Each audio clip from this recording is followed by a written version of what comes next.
Hi, Rose here with another online dating tip for you, and today I want to answer a question that I have been asking my followers on my live stream. I feel it's only fair that I should answer the same question because I know a lot of you are like, okay, fine, so you're asking us that question, and yet you're like, you did the same thing, but you're not answering why you did the same thing anyway. So the question is this one: why a white man? Why do you go on a dating app looking for a white man? Why are you looking for a mzungu? Okay, that's the question I am going to answer. I'm going to tell you why I specifically went on a dating app. It wasn't an app that time, it was a website. I went on Afro Introductions and I went there specifically looking for a mzungu. Okay, and in this video I am going to tell you why. It's actually silly looking back now. It's silly, but it made sense. To me, it made sense then. So I'm gonna take you back to a time where I was very young. I was naive. I was just young and foolish, and I got involved with this person that I had no business getting involved with. It was a white man, and he was much older than I was. I had not even turned 20 yet. It was actually the night before my 20th birthday, and I guess I was I don't know if I was impressed or what I was, but I was shocked that this person is showing interest in me, and I just dove in, like all the way in. And for the longest time, I was in this place where I was involved in a very abusive, emotionally and mentally abusive relationship. And when it came to an end, when I finally decided, you know what, I'm gonna get out, this man said some words that influenced me going to a dating website and looking for a white man. So this person was the first person who actually put me in an aeroplane and actually flew me out of the country. My first experience flying in a plane, it was because of him. And when things went really bad and it was obvious now I'm done and I'm leaving, he told me, well, you will never step your foot in an aeroplane. Actually, he said, you will never even smell the door of an aeroplane, leave alone step your foot in an aeroplane. And another thing he said was like, you will never find somebody like me. There is no white man who will be attracted to you. And for me, I was thinking, if there will be no white man who will be attracted to me, why were you attracted to me in the first place? And I asked him this question, and he said, well, first of all, you were younger then, now you are older.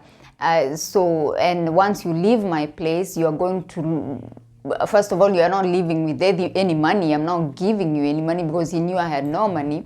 Therefore, you're going to be homeless. So you are not going to be in a position where a white man will even look at you.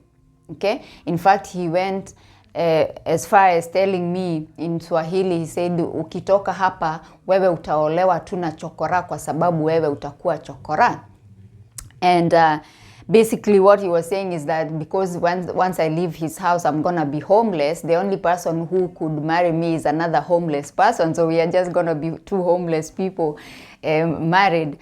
And I still left.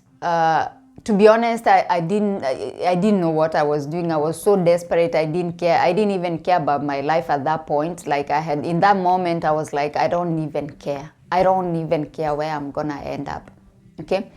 So when the time came, after I had found a job, universe, I guess, just rewarded me, because I had done a lot of good things to that family. I had taken care of his parents, his elderly parents, until they left this world. I was taking care of his disabled brother. And I had done so many good things to that family, things that I have even never done for my own family. And that's how he repaid me by telling me those words. And I believe in the power of the tongue. I canceled everything he said in that moment. I said, yes, I'm going to travel. I'm going to travel to Europe. I'm going to travel to America. I'm going to travel anywhere I want, because the earth does not belong to you. And no, I am not going to be homeless. I will have a job. I will have all the good things that are coming my way, because I'm a good person and I have treated your family very well.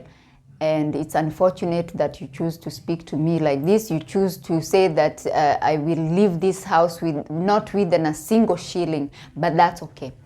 So when I was now stable and I was healing and I was able to start doing my hair and dressing up, I remember I posted this a picture on Facebook, and this girl I used to talk to, just a friend. We had not actually met in person. We were just friends on Facebook.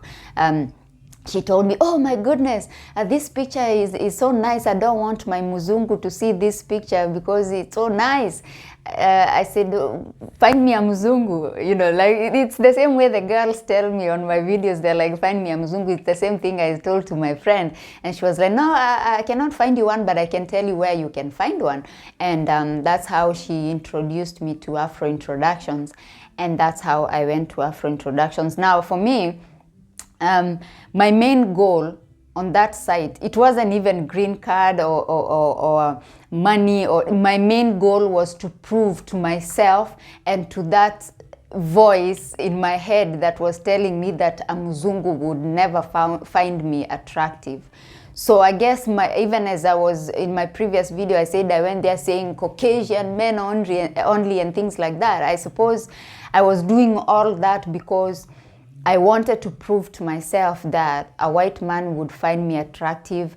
And I suppose in my own way, I wanted to maybe one day walk by with a white man in my town and meet up with that guy and sort of like be like, look at me. I was able to have a muzungu. So I know it's a silly idea I had, but that was the reason why I actually went on that website, and I was hunting for this muzungu. And it wasn't until I realized that love is just love. And to be honest with you, after I had that conversation, which I told you I had this conversation with that guy from Belgium, that's when I changed my profile, and I was like, you know what, I'm open to love. If things had gone well, actually, today I would have been married to a Black American, because after I changed everything, I actually met an African American guy, and we ended up, as you know, filing for K1 visa and everything.